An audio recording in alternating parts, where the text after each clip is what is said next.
So this is the part of the movie where the subplots really start to play a key role in the movie. Because the movie needed to have a theatrical runtime somehow. I know. I already talked about this in part 2. I shouldn't be repeating myself, but these gosh darn subplots keep popping up throughout the entirety of the movie, and I don't understand why they're here. Okay. I won't rant on about the subplots themselves. How about I rant about what goes on within these subplots? Let's start off with the one that kinda sorta has a resolution at the end. The diving. While this and the Corvette could be classified as part of the same subplot, that be Charlie dealing with the loss of her father, they're ultimately two completely different things, mainly with the way they were managed. Now, at the beginning of the movie, we actually see Charlie throw away a bunch of diving trophies. And we learn later on that the reason why she quit diving in the first place is because of the loss of her father. Now, I find this motivation as to why she quit diving really interesting, mainly because of another subplot that's brought up. That being Charlie trying to fix a Corvette that her and her dad used to work on all the time. Now, in the movie, we find that Charlie is actually very determined to get this Corvette fixed in honor of her dad. You know, I always thought if I could just finish fixing this car, if I could just get it to start up again, he would hear me. So basically, in short, she quit diving because of the loss of her dad. But she is continuing to work on this Corvette because of the loss of her dad. Now, I understand that when people grieve over the loss of a loved one that played a significant role in their life, people tend to grieve in ways that are a little unconventional. That being said, what? How in the name of Mike is that supposed to make sense? So basically, she gives up one thing and continues doing another for basically the exact same reason. Okay. Here's the scenario. Let's say, hypothetically, somehow Lucasfilm goes out of business and Star Wars just dies. It's done. No more Star Wars for all of time. And in order to deal with no more Star Wars, I get rid of these posters and I get rid of these lightsabers on the wall, while at the same time, I start working on my own Star Wars fan fiction trying to keep it alive. Now, it would be one thing if I got rid of these at one time and then started working on the fan fiction at another time. But no, these two things are happening at the same time. And I'm going to say it again. I'm going to say it again so that people don't hate me for going on this rant. I get it. When people grieve over the loss of a loved one, they can do some things that are pretty unconventional. I get it. But we're talking about a story here that's supposed to have a realistic character. I've never seen anyone grieve like this before in my life because this is not how human psychology works.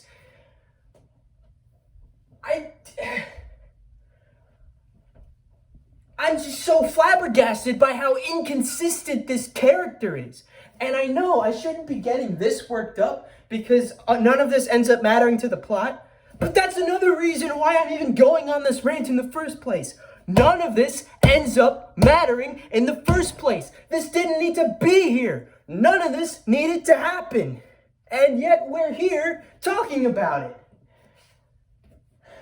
I would compare these subplots to filler in a TV series. For those of you who don't know, filler basically pads out the runtime of a TV series, or in this case a movie, in order to make the series longer. No other purpose, it's just there for additional content just to exist. And that is the exact purpose of these subplots. That's why it seems as if there's so little thought. They were literally thrown in there just so that this movie could be longer. And I hate it. I hate it when movies and TV series do that. I get that filler can be really, really, really good sometimes, but even in shows where that's the case, the filler ends up sucking once in a while because the creators are so desperate to fill in that runtime.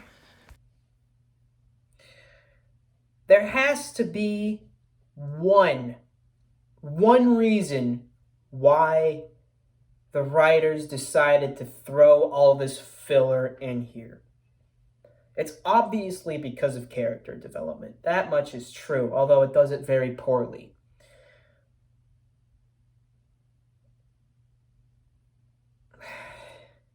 I'm genuinely trying to think of a reason. I'm not doing this as some sort of joke.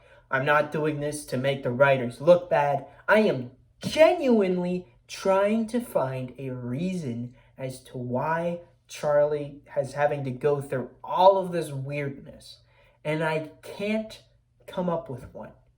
Isn't her current family turmoil enough for her to be in this state of mind? I mean, we already established that her mom is very, very distant. Her stepbrother is a dick. And her stepdad is just, well, he's trying his best. That's already all the character development that you need for Charlie. You don't need this extra baggage. I mean, the whole diving subplot, you don't need that. None of that was necessary. All right, I think I'm done. 6 minutes, 48 seconds in. We need to get the plot along. I went on way too long. So, I don't have the footage for this, so I'm just going to describe it. So, Charlie's friend, what's his name, discovers Bumblebee in Charlie's garage. And now, because he already knows too much, he might as well tag along. So now he's part of this thing, this clique. All right. And now they're just hanging out, driving along, when they discover that the bully is holding this big party on a cliffside. Now, there's only one reason why this scene even exists in the first place, and it's to establish that Charlie doesn't like diving. I already went on that rant. We're moving on. This car is an embarrassment. You should have your dad buy you a better one. Oh, wait. Sorry. Charming. So that little remark was more than enough motivation to finally TP that bully's house and egg her car. Humorous actions ensue. Bumblebee ends up destroying the bully's car and they all run away. Shortly after, Bumblebee is caught speeding and a police chase ensues. This police chase leads to Bumblebee half-transforming in order to destroy the cop car. Now, in the real world, supposedly where this movie takes place, this would only be the beginning of the cop chase. More cops would be on the scene, more cars, maybe even a couple helicopters. You set up roadblocks, road spikes, anything you could do to stop the culprit. But in the movie,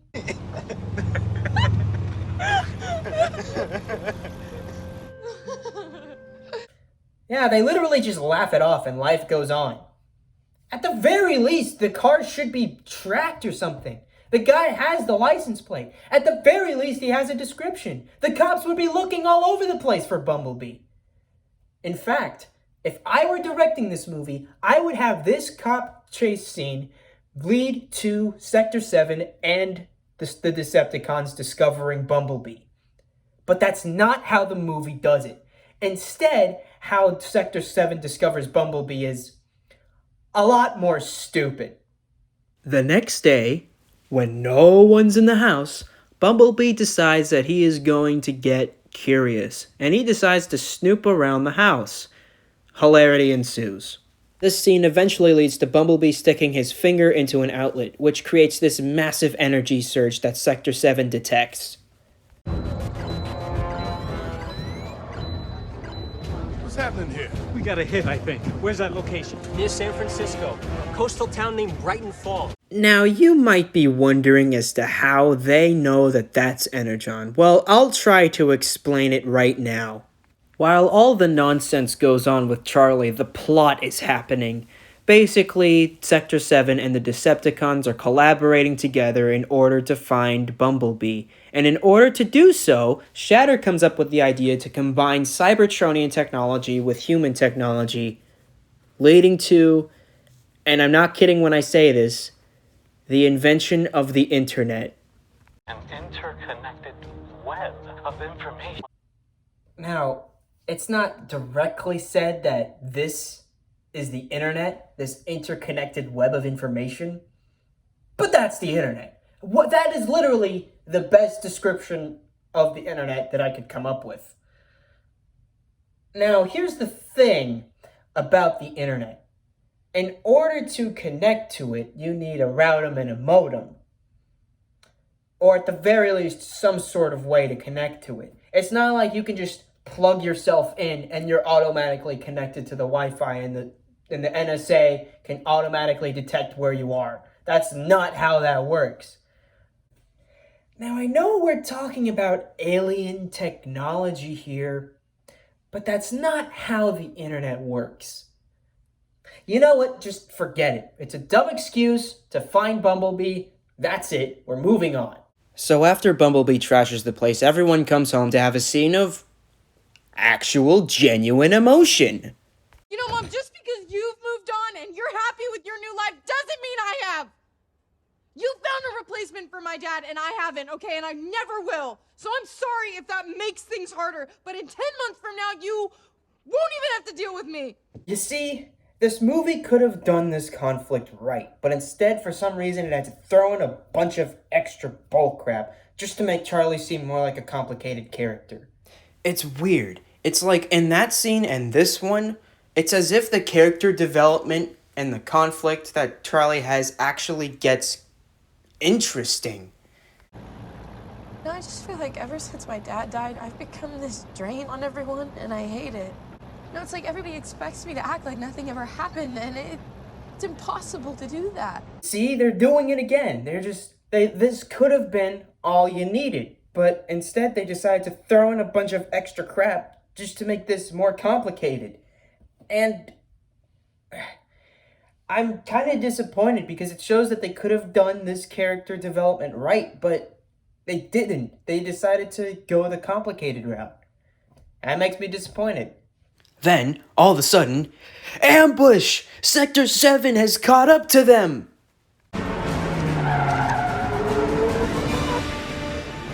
Get out and move away from the vehicle. Stay cool, B.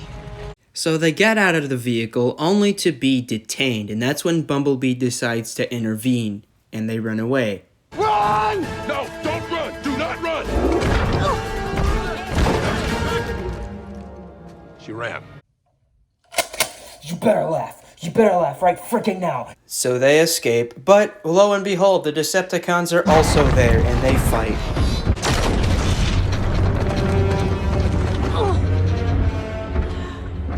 No more running. No more hiding. Why isn't he fighting back? Why don't you fight? Leave him alone! Oh look, another human.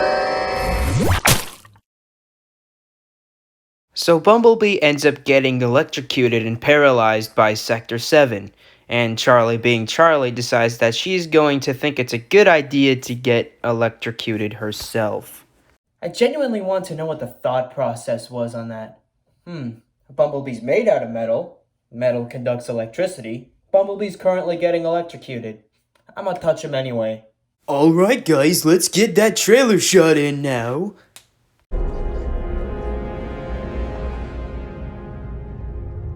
Alright, I have no footage for this next scene, so I'm just going to describe it. So Charlie and what's-his-name, they wake up at their houses and they realize, oh crap, Bumblebee is missing. We gotta go look for him. Oh hey, I automatically know where Sector 7 is. Let's go there. So they go do that. Also, Charlie has a failsafe in case her parents start looking for her. Basically, she is sick and she needs rest and she doesn't want to be bugged with. That's a flawless plan right there. It's not like she has a nosy mother who wants to get invested in that crap anyway. Let's see where that goes. Oh, you might have noticed that I've never given this guy's name. That's because the movie doesn't care about names, so why should I?